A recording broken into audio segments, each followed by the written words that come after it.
ভোটের আগে পুলিশি তল্লাশির জেরে উদ্ধার নিষিদ্ধ কাপ সিরাপ। শনিবার এই ঘটনাটি ঘটেছে হেমতাবাদ থানার দুধুন্ডা এলাকায়। গোপন সূত্রে মারফত খবর পেয়ে এসডিপিও রাজীব কুমার এবং আইসি সুজিত লাম্বার নেতৃত্বে পুলিশ কর্মীরা সেখানে অভিযানে নামে।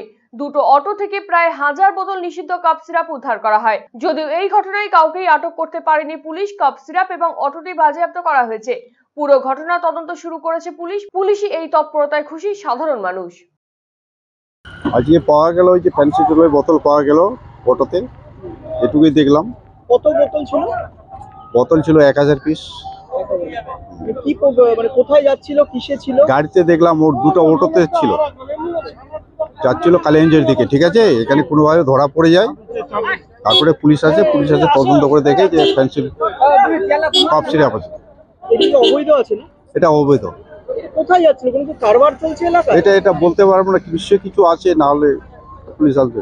পুলিশ এই তৎপরতার সাথে এগুলো ধরলো, কি বলবেন? না, ভালো করলো তো। এখন পুলিশ নিয়ে গেছে? হ্যাঁ, পুলিশ নিয়ে গেল।